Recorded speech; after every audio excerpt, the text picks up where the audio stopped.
On the morning of Martin Luther King Day, Veronica Cross slapped Julian Cross right in their own kitchen. It was not a reckless, spur-of-the-moment slap. It was deliberate, as if she needed that sound to ring out like a marker, the start of a sentence being handed down. Outside, the Charlotte suburb was strangely quiet. The air was cold, the sunlight pale, like a thin layer of silver dust settling over rooftops and the cars parked in driveways. Dry leaves lay scattered along the walkway like broken fragments of memory. A neighbor had hung a small banner on their porch to celebrate the anniversary. Kids in thick coats rode their bikes slowly, breath turning to mist in the air. But inside Julian's house, that calm was only a thin shell. The kitchen smelled of coffee, cinnamon, and waffles, the kind of warmth that should have meant comfort. Today, it was mixed with something invisible, tight as a drawn wire. Julian stood at the counter with a paring knife in his hand, apples, oranges, grapes, strawberries. He arranged them neatly on a brunch tray like a man trying to restore order to his own life. He moved slowly, not because he feared the blade, but because marriage had taught him a painful lesson. When you live beside a storm, any sudden movement can become an excuse for it to explode.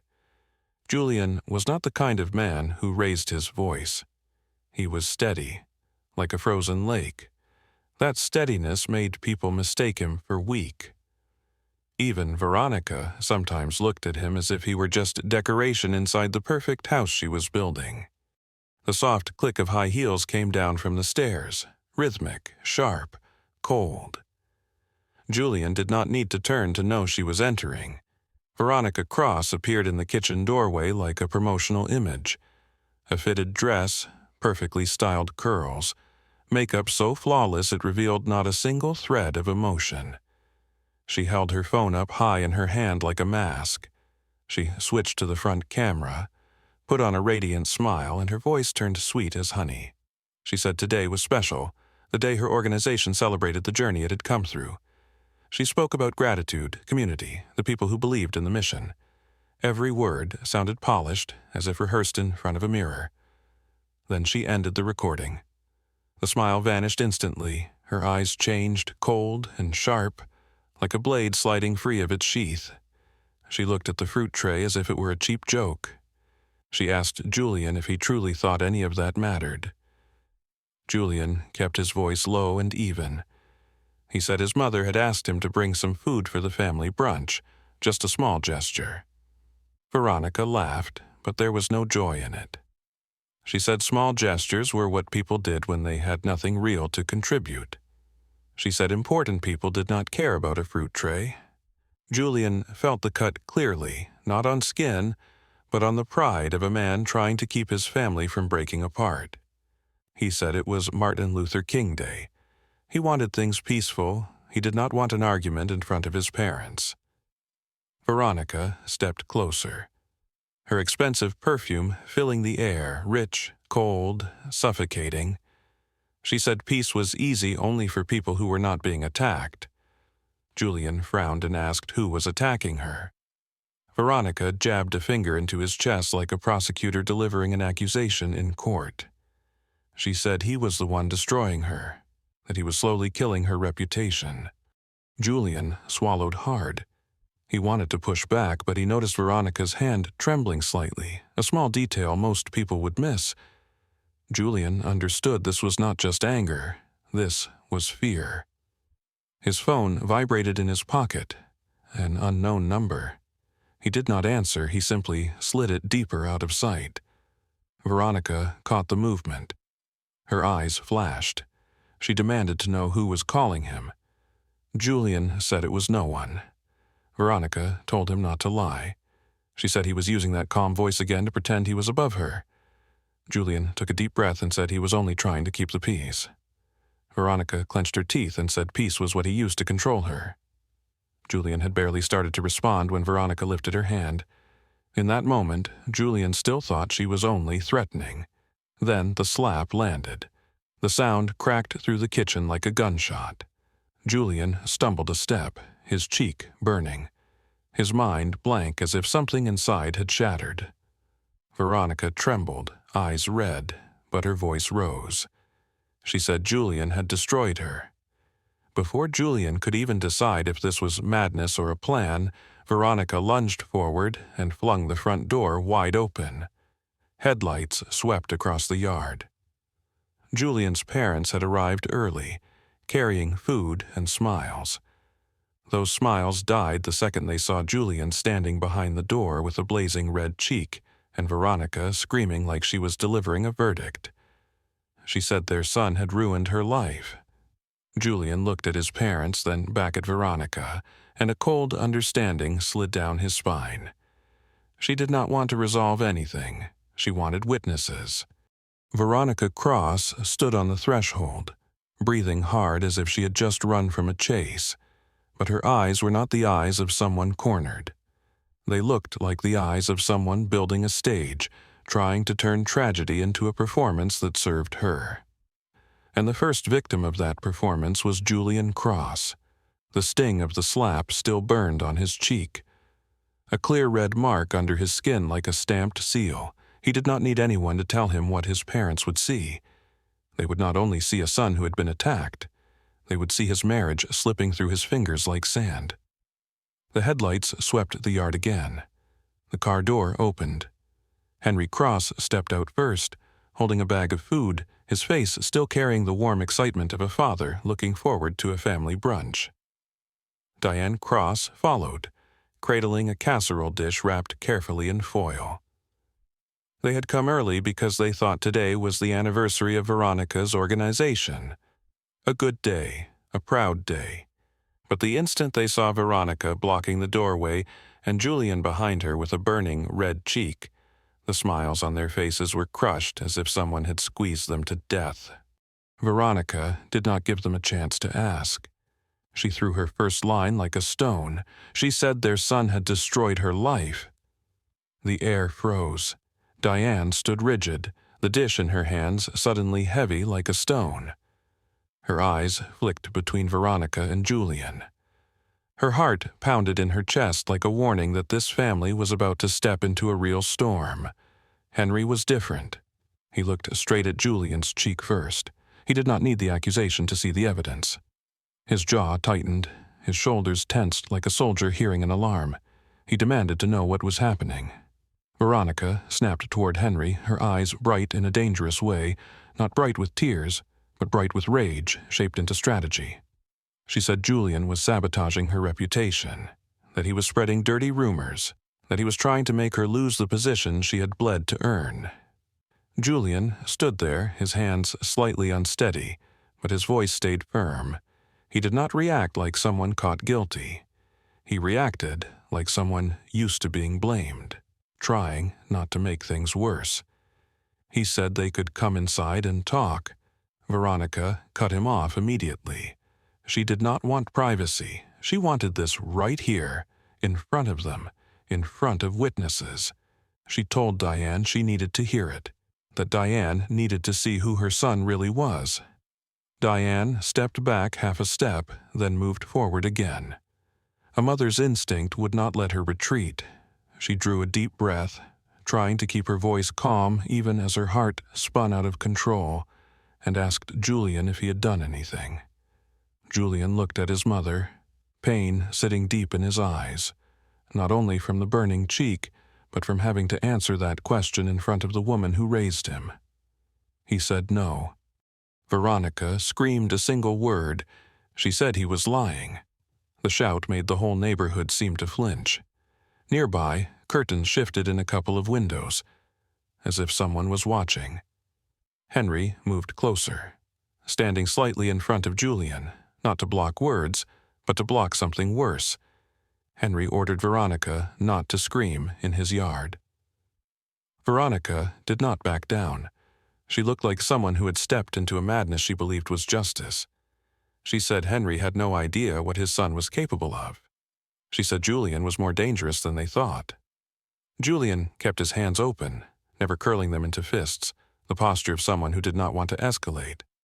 But that calm only seemed to provoke Veronica. Julian said she was panicking. Veronica whipped her head around as if he had touched her weakest point. She told him not to call her panicked. She said Julian knew exactly why. Then, for 1 second, her voice dropped low, only enough for Julian to hear, soft, like a knife sliding in. She said he knew what he was doing. Julian went still because that was not a vague accusation. It was confirmation that Veronica was afraid of something real. Something without a name, but strong enough to turn her into someone she barely recognized. Veronica lifted her voice again and said Julian was trying to destroy her career, that he was making people doubt her, making the board look at her like she could not be trusted. Diane stared at Veronica longer now. She was no longer looking only as a mother-in-law. She was looking as a woman who had lived long enough to understand how fear could make someone cruel. Diane said they both needed to calm down, that today should have been family. Veronica laughed, but there was no warmth in it. She said family meant pretending. Henry asked her directly what this was really about. Veronica blinked. For a moment, she seemed short of breath, like she could not invent a clean answer fast enough. Her eyes darted across Julian's red cheek, Diane's shock, Henry's restrained anger. Then she shifted tactics. She said Julian made her look unstable, that he made people think she was crazy.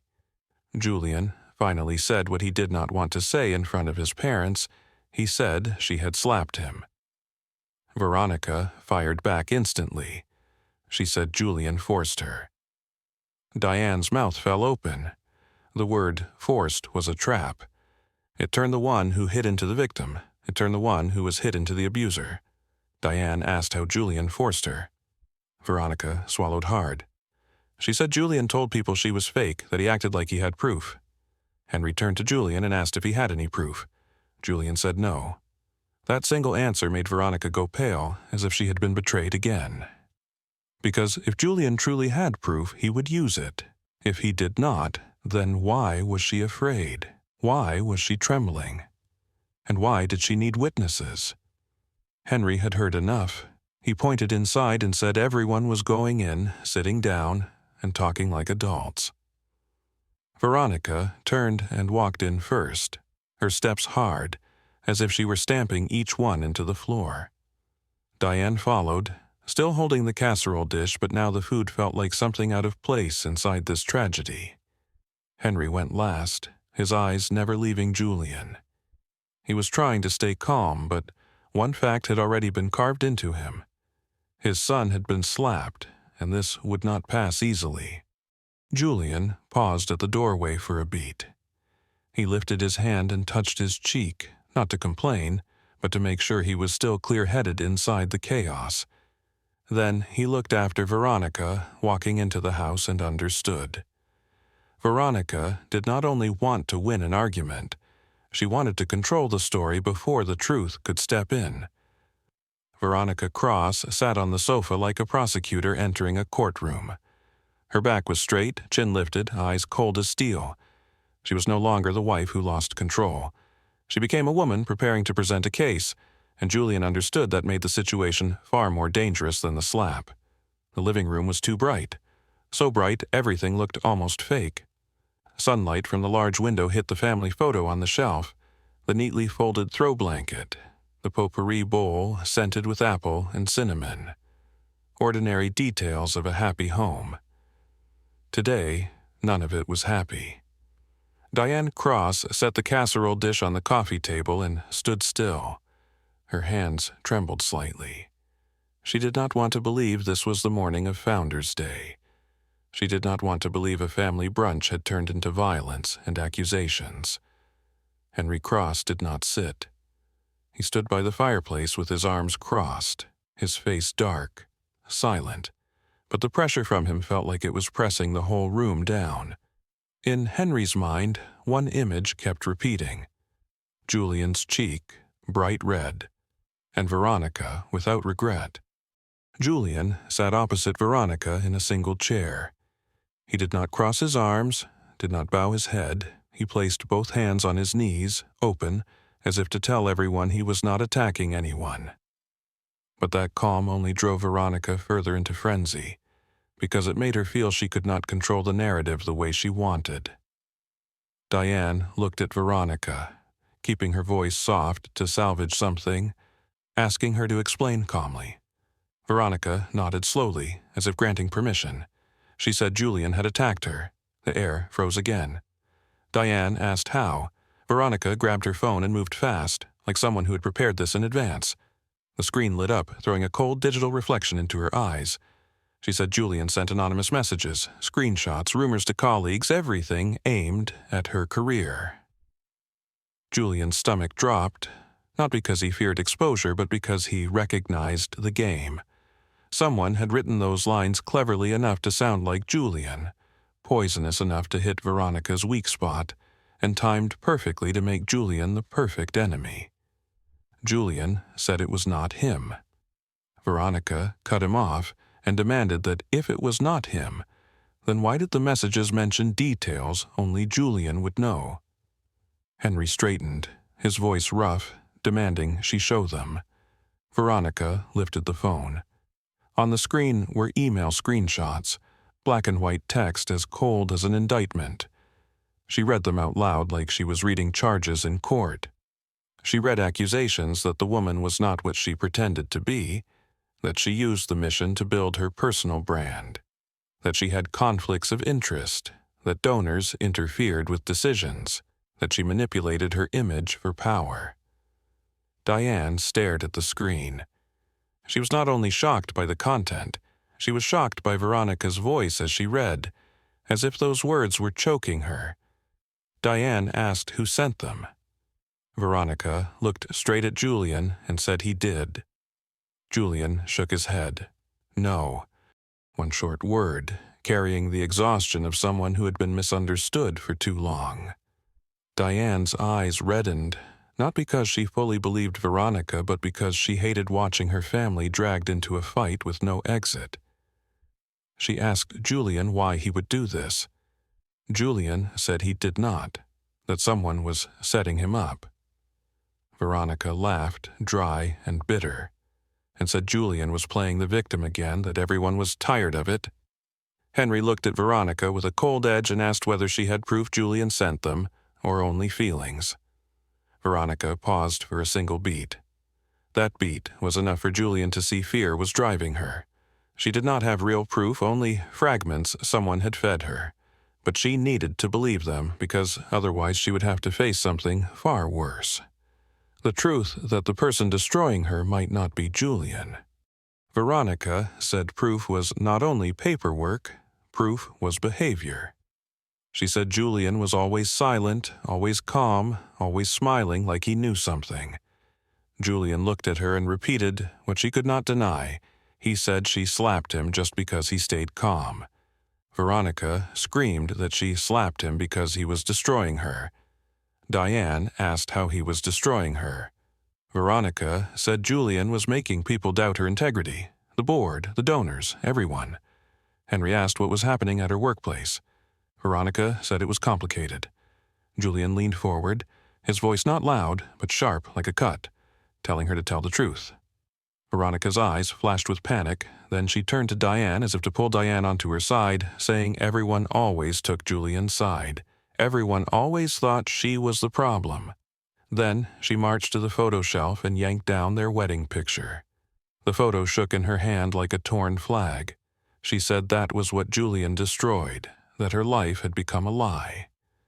Julian stood up fast, the first time his voice carried force, ordering her to put it down.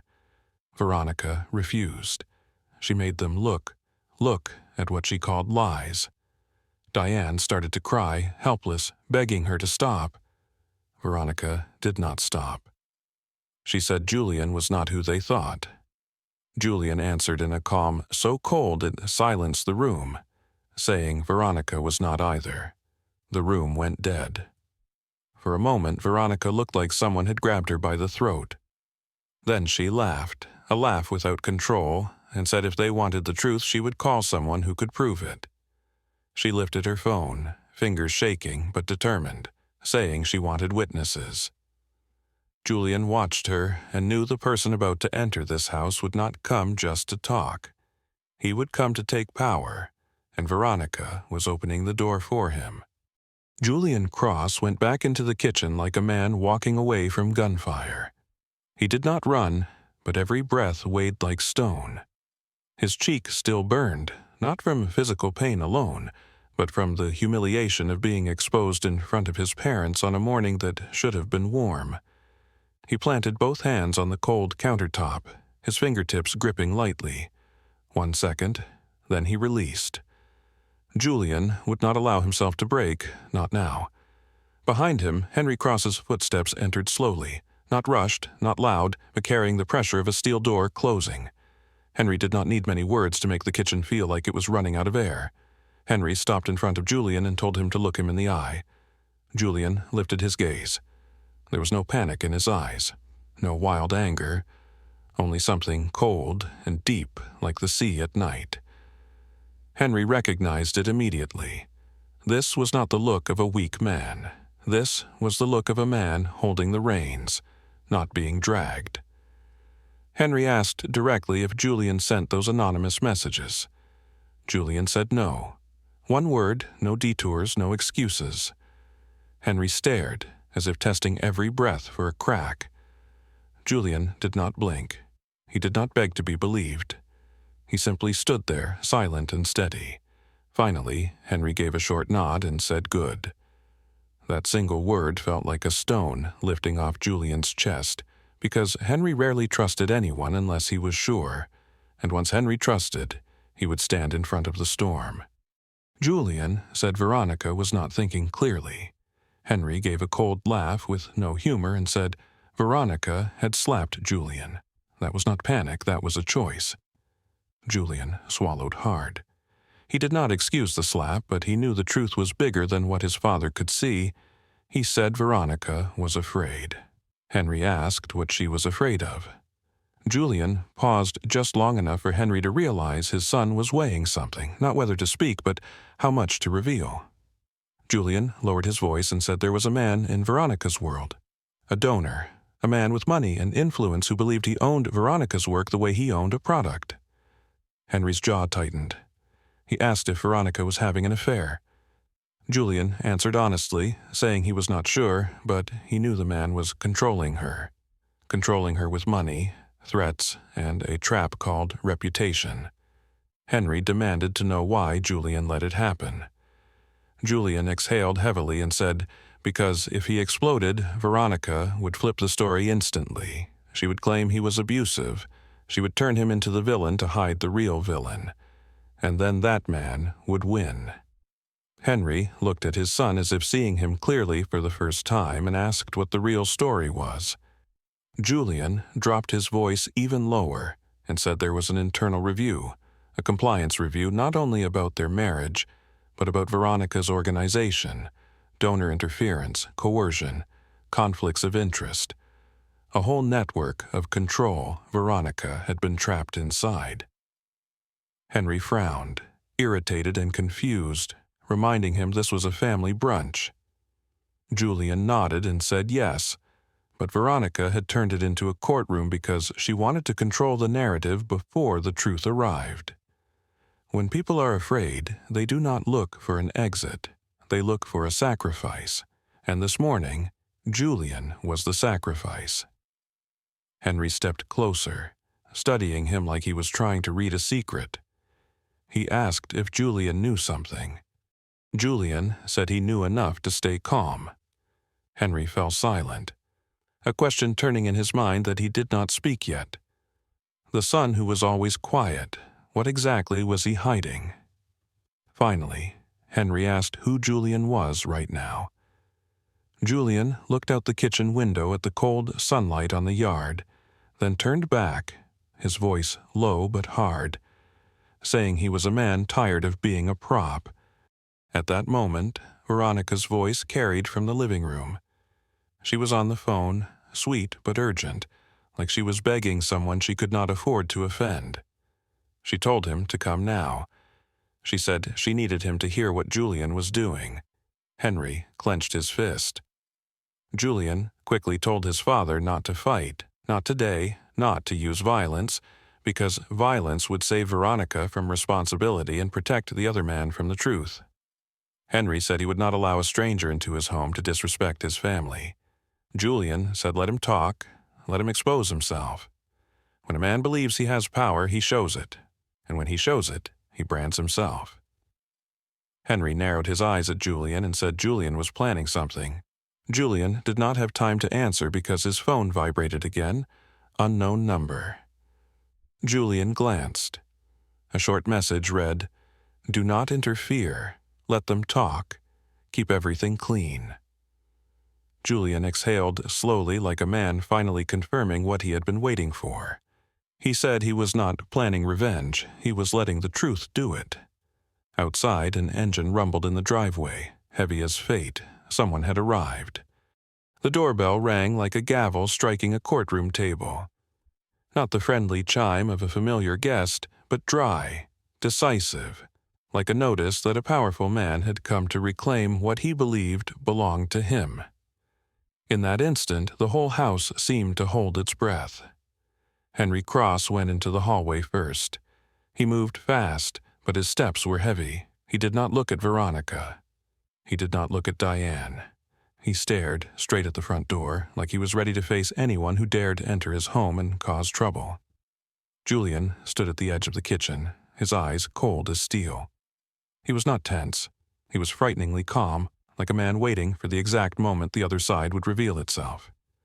Diane stayed in the living room, her hands gripping the edge of the tablecloth. She was the only one still trying to believe this could stop before it went too far. Veronica was different. She jumped up the moment she heard the bell, her eyes flashing with fear and relief. Not relief that she was being rescued, but relief that someone had finally arrived to help her keep control of the story. She moved into the hallway like an employee waiting for her boss to enter. Henry opened the door, and Damian Wexler stood there. No introduction was needed to know he was not the kind of man who showed up in a suburban neighborhood for a family brunch. Damian wore a tailored coat fitted to his shoulders, a dark scarf, polished leather shoes without a speck of dust. His cologne slipped into the house before he did, clean, cold, expensive, with something metallic underneath. He smiled with the confidence of a man who believed he was welcome everywhere. His eyes swept over Henry like he was measuring an obstacle, then looked straight into the living room as if he was used to owning other people's space. He stepped inside without permission, like a creditor walking into a debtor's home. Damian looked around. Family photos, sofa, casserole dish on the table, ordinary warmth. But in his eyes it was all just a backdrop, a small stage. He said lightly, but with a sting, that this was where the problem lived. The air changed. Diane flinched as if slapped again, only this time it struck her dignity as a mother. She asked Damian what he just said. Damian glanced at her with fake politeness and apologized, saying things were tense today, but that apology carried a quiet sneer. Henry stepped forward, his voice tightening, demanding to know who Damian was.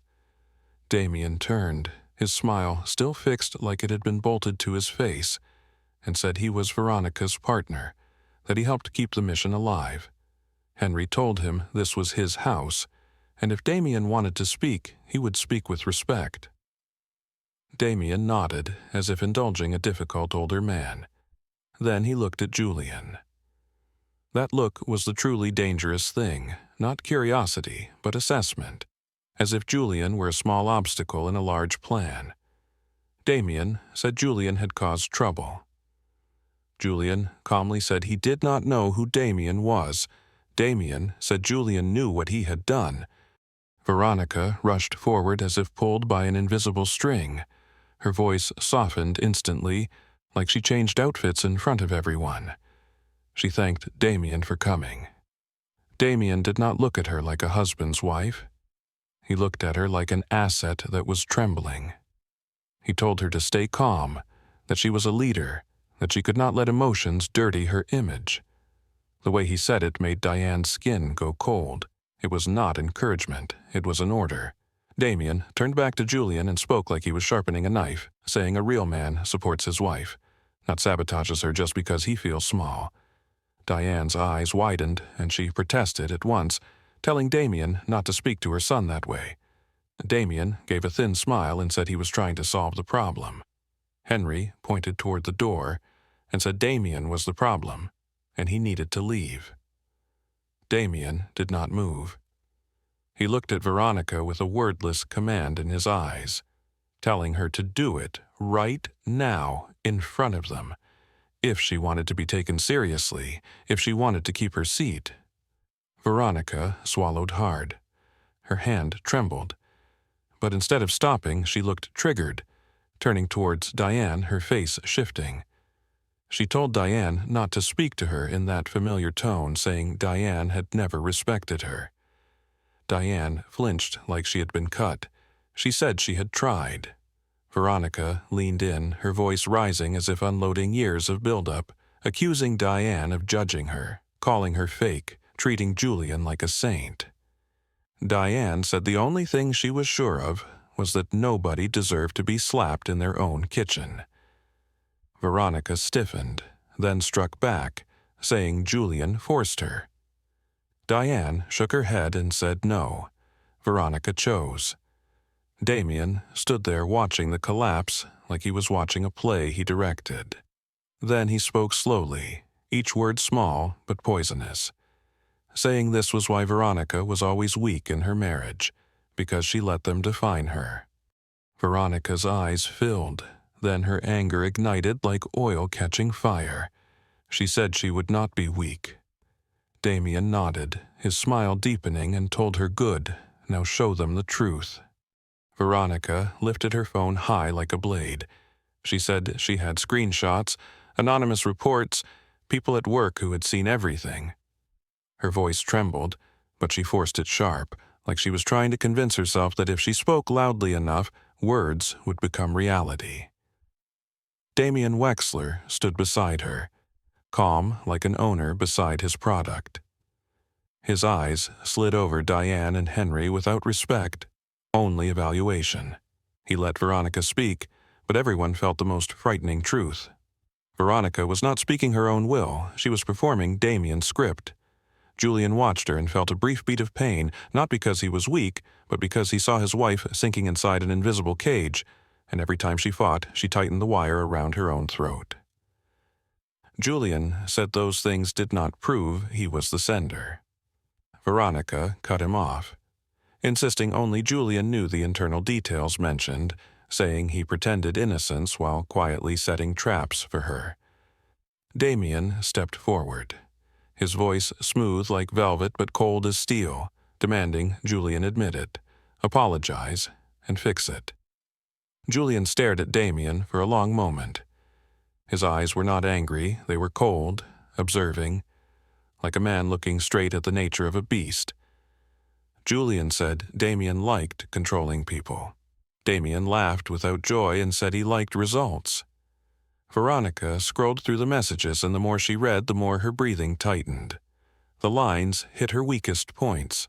Ethics, credibility, honor, everything a nonprofit CEO could not afford to lose. Veronica read out loud as if stabbing herself to prove someone else was guilty, saying the messages accused her of conflicts of interest, donor interference, using the mission to build her personal brand. Diane stepped closer and looked at the screen. Her heart tightened, not because she believed Veronica, but because she could see Veronica being crushed by fear of exposure. Diane asked if any of it was true. Veronica froze, then shook her head hard, saying it was fabricated, saying Julian planted it to destroy her. Henry stood still, but something in him boiled. He asked one short question, sharp as an axe, asking where the proof was. Veronica hesitated again, just one beat, but that beat was enough for Damien to cut in.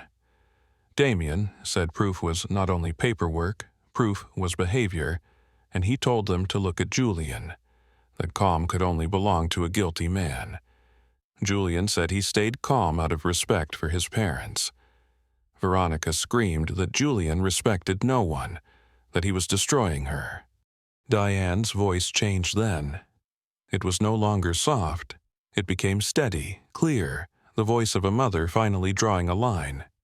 She said if Veronica was being forced, she should say it. If she was afraid, she should say it. Veronica snapped, eyes flashing, telling Diane not to pretend she cared. Diane said she cared about the truth. In that moment, Damien did the most dangerous thing. He leaned toward Veronica and spoke low, but everyone heard the toxic authority inside it. He said if Veronica hesitated, she would look weak, and weak leaders get replaced. Veronica went pale like she had been choked. Her lips trembled. She told Damien to stop. Damien smiled and said he was helping her. Julian looked at Veronica and saw something behind the rage, a panic deeper than reputation, a fear with Damien's shape. Julian spoke slowly and quietly, saying Veronica was afraid of Damien. Veronica reacted like a nerve had been struck and screamed no. Damien laughed, his eyes bright with the pleasure of winning, calling this pathetic.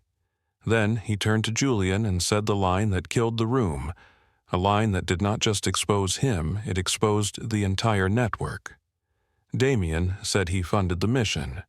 He decided who stayed and who went, and Veronica answered to him, not Julian. No one breathed. Henry stared at Damien like a man who had crossed the final boundary. Diane's mouth opened, but nothing came out. Veronica stood frozen, as if she had just realized she had been turned into an object and had her ownership announced inside her husband's family home. Julian did not shout. He did not rage. He only gave a small nod, like a man recording the moment. He told Damien to say it again. Damien frowned and asked what Julian wanted. Julian said nothing. He just wanted Damien to keep talking. Damien's ego flared. He thought Julian was scared. He thought he was dominating. That was why he made the mistake. Damien repeated that he decided everything, that he could lift Veronica up or crush her with a single call, that he could take her stage away any time. Veronica whispered for him to stop. Damien ignored her and said if Julian wanted to ruin Veronica, he would ruin Julian first. At that moment, Julian's phone vibrated again, unknown number. Julian glanced and saw a short message. That was enough. Hold steady. The board's lawyer is on the way. Julian exhaled slowly, like a man hearing a trap lock shut. He looked at Damien again, his eyes no longer carrying pity, only cold certainty. Damien thought he had won. He did not understand he had just confessed in front of witnesses, tightening his own noose in the living room of the Cross family, and the worst part for Damien was that this was only the beginning. Henry Cross surged forward like lightning. He did not think, he did not calculate. It was the raw instinct of a father watching his son be humiliated in his own home. He pointed at Damien Wexler and demanded he get out. Damien did not step back. He stood there with the calm of a man who believed his power was larger than someone else's boundaries. He even smiled, saying Henry did not understand how power worked. Henry said he understood respect, and Damien did not have it. The air thickened, choking like smoke. Diane stood close to the sofa, hands shaking, looking from Veronica to Julian like she was watching a family dragged into war by a stranger. Veronica stood in the middle, and for the first time everyone could see she was not steady at all. She was a rotting pillar painted glossy. She trembled, but held herself upright, afraid, but clinging to image, wanting escape, but not knowing which way to run. Julian stayed quiet, his face calm enough to look emotionless to outsiders, but inside him each detail was clicking into place. He could see Damien clearly, and he could see Veronica's tragedy clearly too. Damien turned to Julian and lowered his voice like he was negotiating with someone beneath him. He demanded Julian apologize to the family, apologize to Veronica, admit fault, end this game. Julian said he would not apologize for Damien's manipulation. Veronica snapped that Julian was making everything worse. Julian looked at his wife, his eyes steady, quiet, deep, and that steadiness terrified Veronica because she could not drag him into chaos the way she used to hide herself. Julian said Veronica slapped him in front of his parents on Founders' Day because she needed a villain in her story. Veronica screamed that Julian made her do it. Julian shook his head and said no. Fear made her do it. Pride made her do it. And Damien made her do it, nodding slightly toward Damien. Veronica reacted instantly like a bird with a broken wing, insisting Julian should not blame Damien, that Damien helped her. Diane stepped forward, her voice shaking but clear. Asking helped her by turning her violent. Veronica whipped around, eyes red with defense rather than regret, saying Diane never liked her. Diane answered quietly, each word like a needle, saying she liked Veronica when Veronica was still kind. That line hit Veronica harder than any slap. For a second her face collapsed, her chest rising and falling, tears spilling before she could hold them. She was not acting. She had been cut in the deepest place. Then Damien did something cruel. He leaned close and whispered into Veronica's ear like poison, and everyone heard enough to understand. He said if Veronica lost control, she would lose everything. People would call her unstable, they would remove her, they would replace her. Veronica took a breath that broke halfway. She looked at Julian with panic, like a drowning person reaching for the last thing that might float. She begged Julian to fix it, to say something, to cover for her, to save her image in front of his parents. Julian looked at her for a long time and understood this was the deciding point. If he lied to protect Veronica, he would protect her from immediate consequences, but he would also bind her tighter to Damien because she would believe performance could always save her. Damien would believe he could control this whole family. Julian said he would not lie to protect Veronica. Damien's mouth curled, his eyes lighting up as he seized that sentence like a weapon. He said then Julian admitted he wanted Veronica destroyed. Julian said he wanted the truth. Damien sneered that truth was what powerful people decided. Henry said not in his house. In that moment, Veronica trembled. Diane trembled, and the room felt like it stood on the edge of a cliff. As Damien was about to speak again, a hard knock hit the door. Not the bell, not a polite tap, but firm, sharp, authoritative. Everyone went silent. Damien snapped his head towards the sound, and for the first time, the confidence on his face cracked. Veronica whispered, thin as fog, asking who it was. Julian looked at the door and whispered back, calm as a final conclusion, saying consequences. And as the door was about to open, Veronica suddenly understood something terrifying. She had called Damien to save herself, but the person knocking might be here to end everything. The knock came again, firm and cold like a hammer on stone. No one in the living room moved. No one breathed evenly. The whole house froze in the moment when people know every word they have spoken cannot be taken back. Henry Cross walked to the door. He did not open it at once. He looked back at Julian for a beat, as if asking whether this was what his son had been waiting for. Julian did not nod or shake his head. He stood there, expression calm, but his eyes said one thing: open it. Henry pulled the door open. Two people stood on the porch. A woman in a simple suit held a thick folder, her face serious without being hostile. Beside her was an older man, calm but sharp, the kind of person who could listen to hundreds of lies without changing his expression. The man spoke first, his voice clear, not one extra word. He introduced them as here to take statements related to a nonprofit compliance issue. The word compliance alone was enough to drain the blood from Veronica's face. She turned white as if all color had been pulled out. She gripped her hands so tightly her nails bit into skin, but it did not stop the trembling. Diane whispered as if she could not believe it, repeating the word compliance. Damien Wexler stiffened. His smile still existed, but it warped, no longer confident, more like a cracked mask. The woman stepped inside first and stopped at the threshold as if respecting the private home. She apologized for the inconvenience and said they would be quick, but the way she said it did not feel like asking. It felt like notifying. Damien forced a thin laugh, trying to pull the situation back into territory he understood, saying this was ridiculous. He was a donor. No one had the right to bother him. The older man looked at Damien with a calm that was almost frightening. He said they were not bothering anyone. They noted the concern. They were collecting witness statements. Witnesses. The word hit Veronica like a nail through the skull. Because, in a morning of madness, Veronica had created witnesses for herself, not only for the slap, but for the entire network she tried to hide. The older man thanked Henry for letting them enter. Henry nodded, his voice hard, telling them to ask. The woman opened the folder and flipped pages like a court clerk.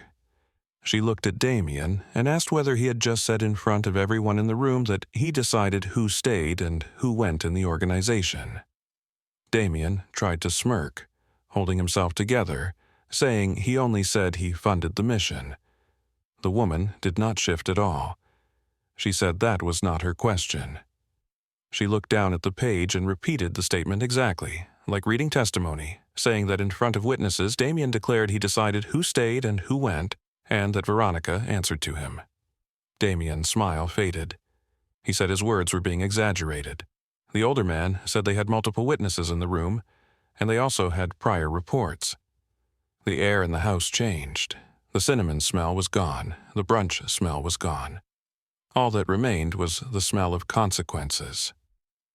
Veronica bowed her head as if trying to disappear from the room, but she could not. She was the center of everything, the bridge between Damien and the organization, and the person who had turned family life into a courtroom. The woman turned to Veronica. Her voice stayed polite, but the question drilled like a bit. She asked whether Veronica had ever felt pressured by donor influence in staffing decisions or programs.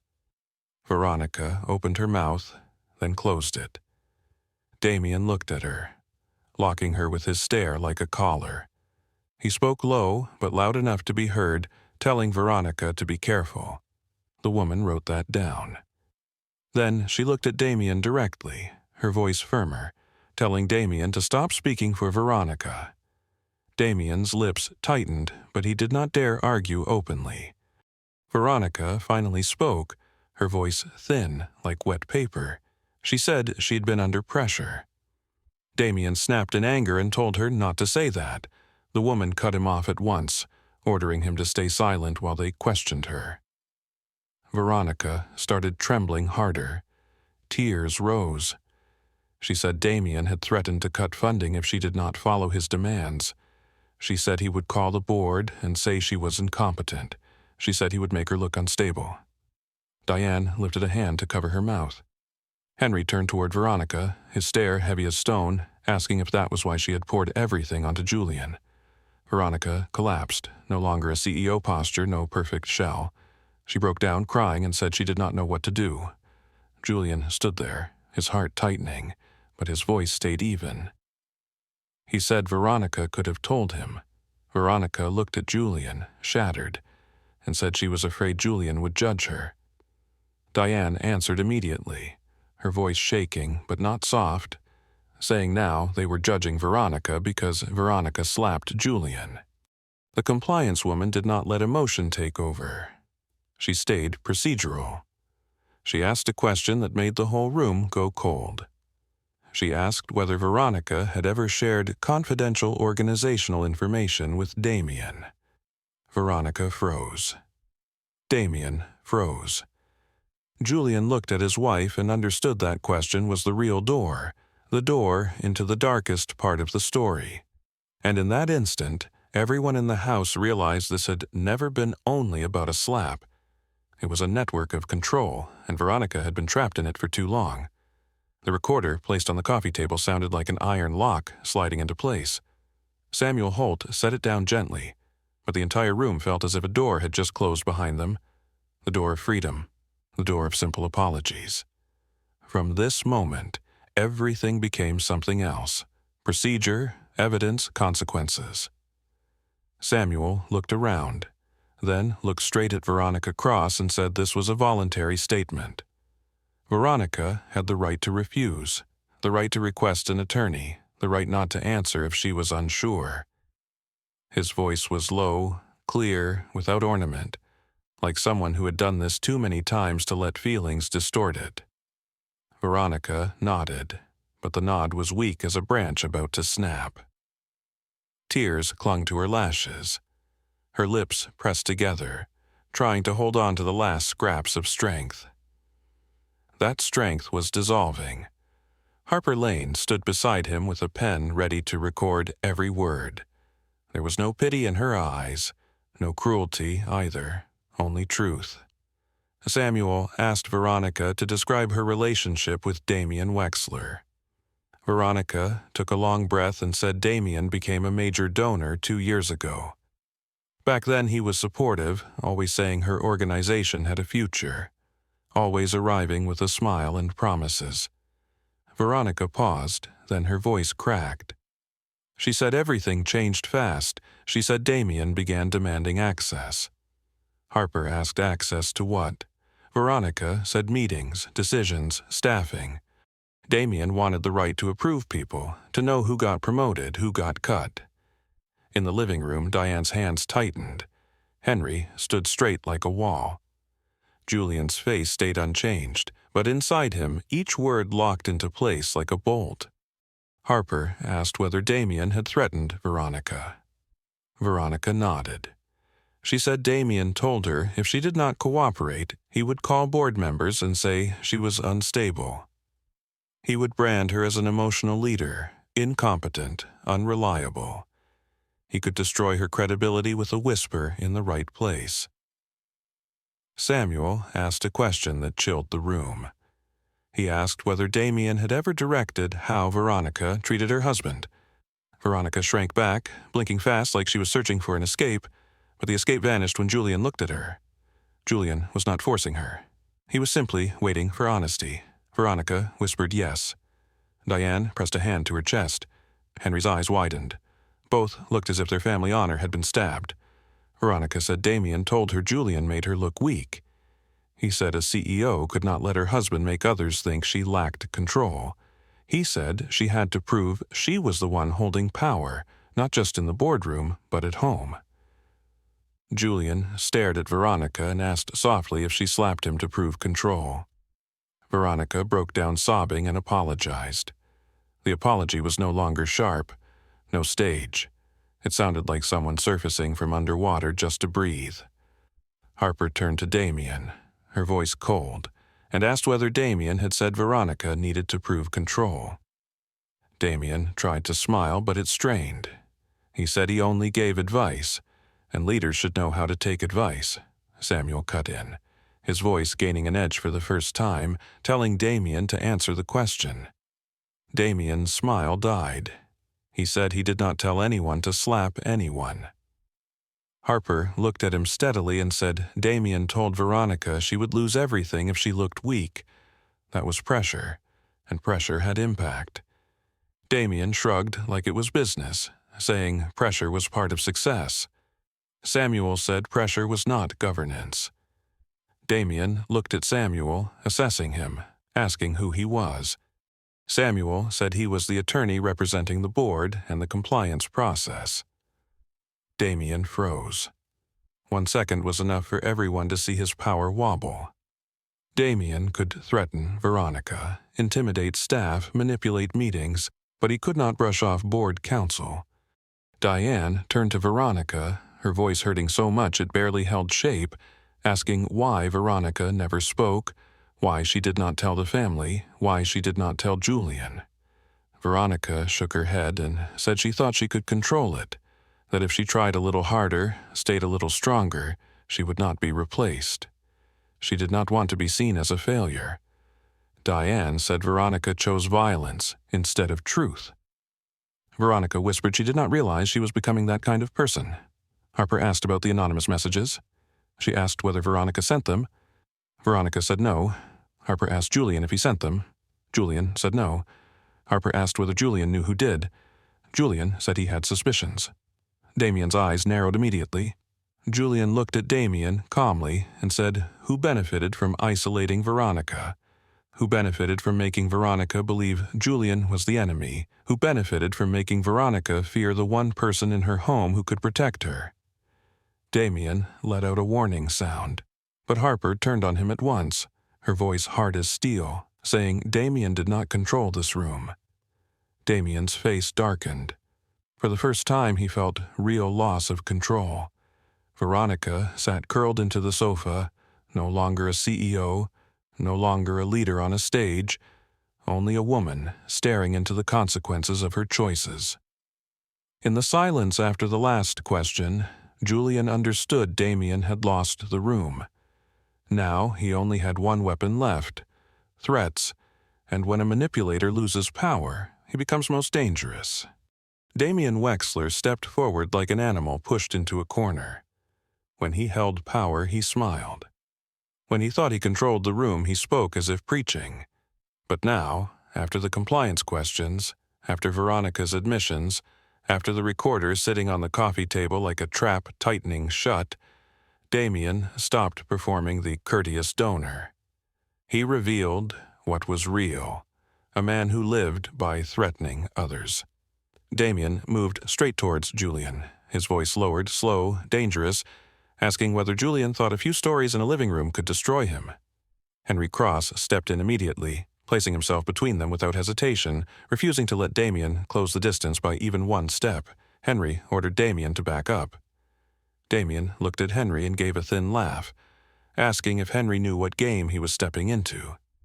Henry said he did not need to know the game. He only knew this was his house, and Damien would not be allowed to threaten anyone inside it. Julian spoke, still steady. He did not raise his voice, did not shout. One sentence was enough to irritate Damien. Julian said Damien exposed himself the moment he claimed he decided who stayed and who went. Damien's teeth clenched. He turned to Veronica, his stare hooking into her, and said he could still end her career. Veronica flinched like she had been slapped again, her shoulders shaking. But this time, something else flickered in her eyes. Not only fear, a spark of waking up. She whispered for Damien to stop. Damien looked at her like property turning against him and said Veronica owed him. That line hit Veronica like a bullet to the chest, because it was no longer advice or pressure. It was ownership. Veronica choked, breath breaking, but something inside her flared, the last fire of someone pushed to the bottom. She said she owed Damien nothing. Damien's face hardened, his voice darker, saying Veronica owed him everything. Harper Lane wrote it down instantly. Samuel Holt said calmly that the statement implied coercion and personal leverage, and it would be included in the record.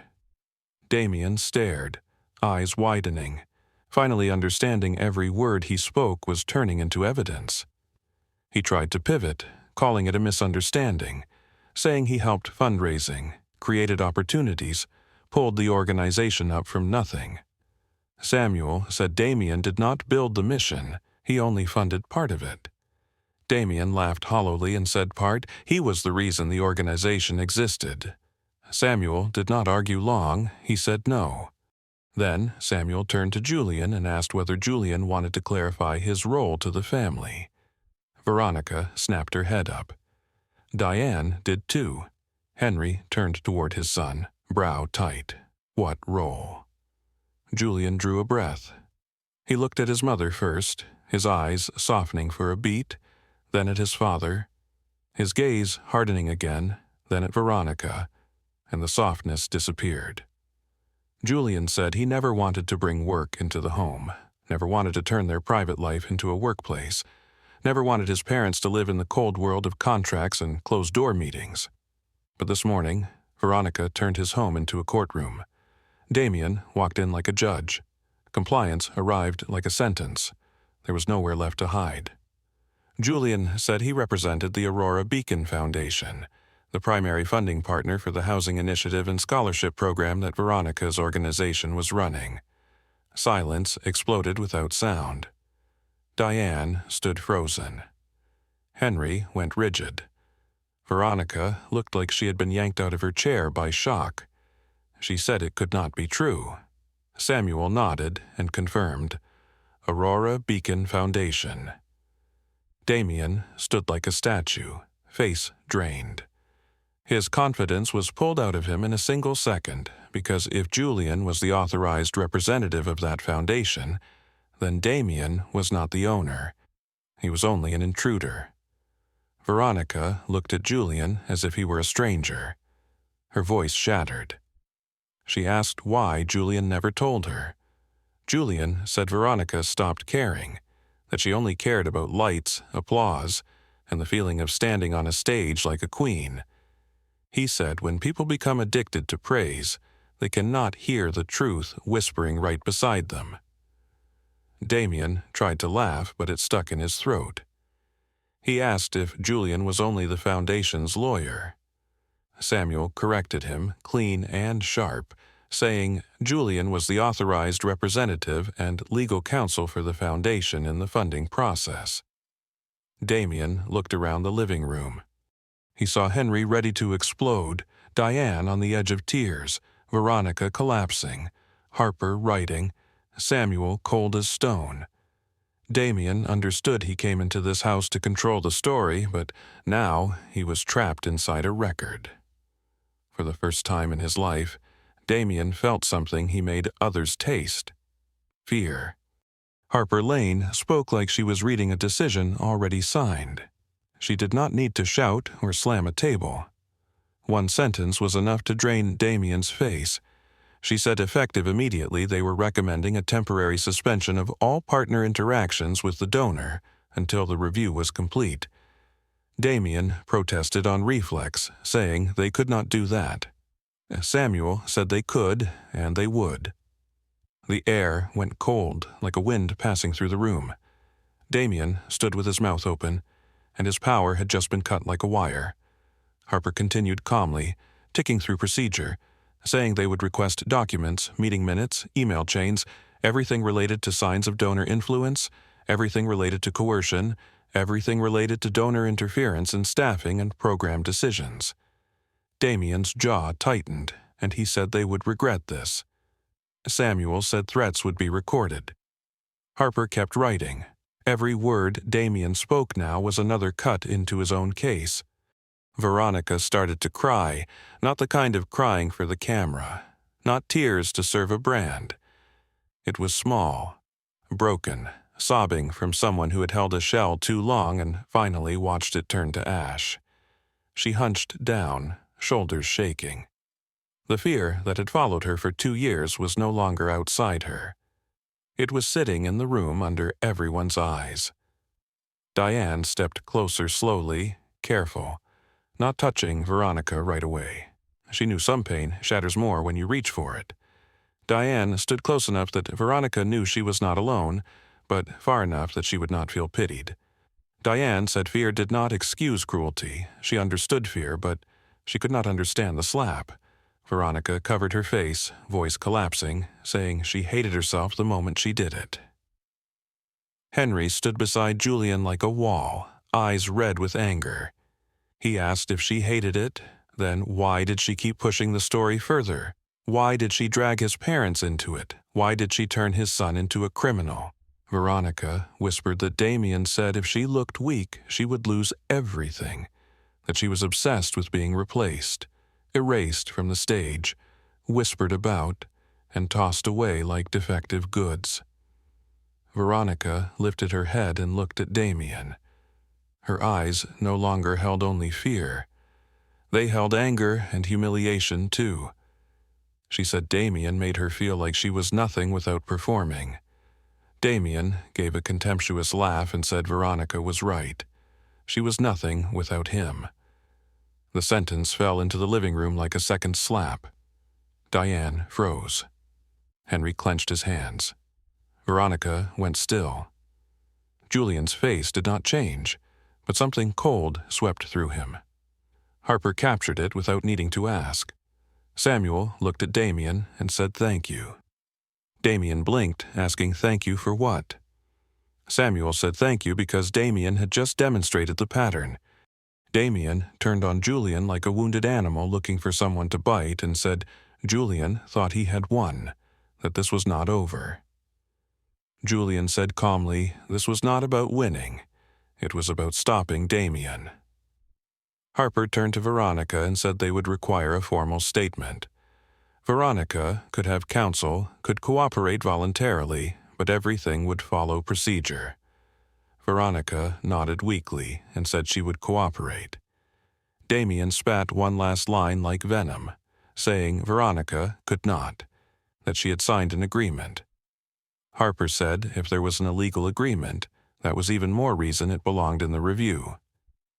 Damien fell silent, a rare silence from a man used to pressing down on others.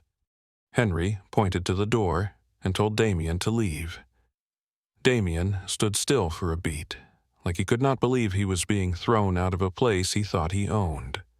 Then he turned and walked out, posture rigid, jaw clenched. Before he stepped outside, he stopped and looked back at Veronica, throwing his final words slowly and cruelly, saying Veronica was finished. The door shut. Silence dropped over the house like mourning cloth. No one spoke for several seconds because everyone could hear their own heartbeat. Veronica sat on the sofa, eyes empty, like she had woken from a dream of power and realized she had been used as a weapon. The most painful part for Veronica was not that Damien was being investigated. It was that she had hurt the only person who might have protected her from the beginning. Julian stood there, the red mark still on his cheek, but the mark no longer felt like the center. The center was a truth that cut deep. In the race to keep her status, Veronica had lost something more important than anything, the safety of her marriage. After the door closed, the house fell into a strange silence. Not the silence of a peaceful afternoon, but the silence after a storm, when everything still vibrates and no one knows where to begin clearing the wreckage. The smell of cold coffee mixed with cinnamon still lingered. The brunch tray still sat on the counter, fruit glossy, waffles half warm, a family meal, but the family felt torn in two. Veronica Cross curled on the sofa with her arms around her knees, her back bowed, shoulders drawn in like someone whose strength had been drained. Her flawless makeup began to smear, not beautifully, not for a photo, but real, messy, human. Mascara streaked faint lines under her eyes like cracks. Diane Cross stood nearby, not touching Veronica right away. She had raised a child. She understood some pain only needs presence, not advice. Henry Cross stood beside Julian, his hand still clenched as if he had not escaped the anger. He looked at the red mark on his son's cheek and saw something deeper. His son had not only been slapped, his son had been betrayed. Julian stood still, calm, but his eyes were tired. Tired not from arguing, but from realizing the marriage had been quietly rotting for a long time, and he had blinded himself with patience. Diane turned to Julian with red eyes and said she was sorry he had to go through that. Julian nodded and said he was fine. Henry cut in, his voice heavy and honest, saying Julian was not fine, Julian just could endure it. That line made Julian swallow hard because it was true. In the corner, Veronica spoke like a shadow, saying she was sorry. No one answered right away. The apology dropped to the floor like a coin into a deep well. It rang, but it did not fill anything. Julian looked at Veronica and asked the question he had kept inside since the slap. It was no longer a reproach, it was bare truth. He asked why Veronica did not tell him she was under pressure. Veronica lifted her face, eyes swollen and red, swallowing as if shards of glass were stuck in her throat. She said because she was ashamed. Julian asked ashamed of what? Veronica's breath shook. She said she felt like she could be replaced at any moment. One wrong word, one flawed decision, one rumor, and everyone who smiled at her yesterday would turn, whisper, then erase her from the table. She said her world was not like this house. In her world, people did not hold you when you were weak. They used your weakness as proof to remove you. Diane said that was not dignity, Veronica cried harder, as if that sentence ripped open the last locked door inside her. She said she knew. She said she had forgotten what dignity felt like. She only remembered the feeling of having to stand straight, be beautiful, be worthy of applause. Julian asked about the anonymous messages and whether Veronica truly believed Julian sent them. Veronica hesitated, staring at her own hands like they belonged to a stranger. Then she shook her head. She said she did not know. She only wanted a clear enemy, and Julian was too easy to turn into an enemy. Julian asked why it was easy. Veronica said because Julian was always quiet, always steady, never fighting back. When she panicked, Julian's calm felt like a mirror showing her weakness, and instead of learning from it, she hated it. Julian said so. She slapped him because he was steady. Veronica folded down, sobbing, saying she hated that Julian could stay calm while she felt like she was drowning. Diane was no longer gentle. Her voice was sharp with pain. She said, "People do not punish calm, they learn from it." Veronica struggled to breathe and said she wanted to be a leader. She wanted respect. Julian said respect was not fear. Veronica lifted her head, her eyes different now. No arrogance, no performance, only late clarity. She said she understood. Henry looked at Veronica for a long time, then asked a question that made the whole room sink. He asked if Veronica loved Julian. Veronica froze. That question cut deeper than compliance. It cut straight into the heart of the marriage. It stripped away reputation. It did not care that Veronica was a CEO. It only cared that she was a wife. Veronica looked at Julian, her voice breaking. She said she thought she once loved the feeling of safety Julian gave her. Then she forgot how to keep herself safe without applause. Julian said that was not love, that was dependence. Veronica nodded faintly, as if struck. She asked if they could fix it. Julian looked at her for a long time stretching like a tight wire, and the whole room waited for him to promise something. But Julian did not promise. He said he did not know. Diane exhaled slowly and said Veronica needed help, not a stage. Veronica nodded repeatedly like someone drowning, finally accepting a hand and said she did. She truly did. Veronica reached her hand towards Julian, trembling, a fragile gesture like a plea. Julian did not pull away, but he did not take it either. In that silence, something was born between them, not love, but the last chance for truth to enter this home without being drowned out by applause. That night, when compliance left, the house was quiet again, but it was no longer peaceful.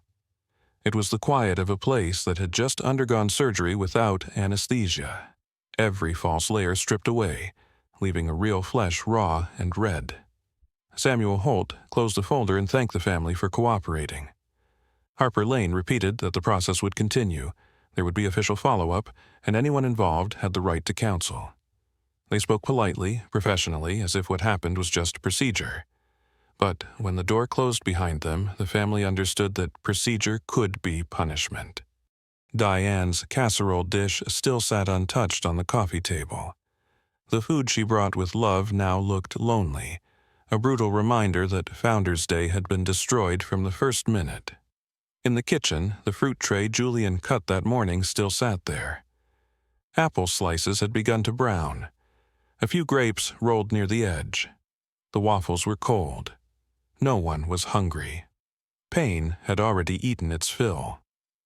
Julian stood alone in the hallway by the family photo shelf. The wedding photo had been placed back neatly, but it no longer felt like a sweet memory. It felt like a warning sign.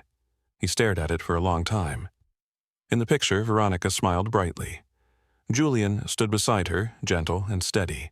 They looked like they had everything. But some smiles exist only when people are clapping. Henry came and stood beside Julian, looking at his son. Then the photo. His voice was softer than usual, like he feared breaking something else. He asked if Julian was okay. Julian shook his head slowly and said he was not sure. Henry nodded and said that was the truth. Diane walked up behind them with red eyes and suggested Julian stay at his parents' house tonight. She did not want him driving in this condition. She wanted him safe inside the home of his childhood. Julian said he could. From the living room, Veronica's sobbing faded until it stopped, not because she was no longer hurting, but because she had no strength left to perform any role. Julian stepped into the living room. Veronica sat curled on the sofa, hair messy, face smeared. She no longer looked like the organization's CEO or the woman who always controlled her angles on camera. She looked like someone who had hit the bottom. Veronica lifted her head as Julian approached, eyes red as if cold wind had slapped her 100 times. She said she was sorry. Julian looked at her, and for the first time his voice was not cold. It was low, slow, tired. He said he believed she regretted it. Veronica swallowed tears and asked if that was enough. Julian answered, each word dropping like weight onto the floor, saying apologies were not the same as safety. Veronica bowed her head and asked what would happen now. Julian took a deep breath and said Veronica had to tell the truth to the board, had to cooperate with compliance, had to seek professional support, had to stop performing her life like a campaign. Veronica whispered what about them. Julian looked at her. His eyes held no anger now, but they held no softness either. He said they would not decide that today. Veronica nodded like someone stripped of bargaining power and said she understood. Julian's phone vibrated with a message from Samuel, thanking him for cooperation and confirming the process would continue. Julian replied briefly, asking that everything stay clean. Then he put the phone away. He looked at Veronica one last time and said, "Today should have been about dignity." Veronica whispered that she knew. Julian said he hoped she would learn what dignity meant when no one was clapping. It was not an insult. It was a lesson, and it hurt because it was true. Julian turned toward the door. Henry followed and asked where Julian would go if he left. Julian said he would drive a little, breathe, think. Diane hugged her son tightly like she was hugging a child. She told him they loved him. Julian nodded and said he loved them too. He stepped outside into the cold. The neighborhood still quiet. The holiday night still calm, as if the world did not know a collapse had just happened inside that house. Julian sat in his car and did not start it right away. He touched his cheek lightly. The sting was still there, but the deeper sting lived somewhere else. He realized he had been living beside someone who could hurt him just to protect an image, just for applause, just to avoid being replaced. Julian started the engine. The car rolled into the night. In the darkness, Julian understood something he would never forget. A man does not need to shout to prove who he is. He only needs to let truth stand exactly where it belongs. If you were Julian, would you forgive Veronica? Or would you let her face the consequences of what she chose to do? Comment the word dignity if you believe respect matters more than status. And if you want to hear more dramatic life stories with twists like this, like and subscribe to the channel.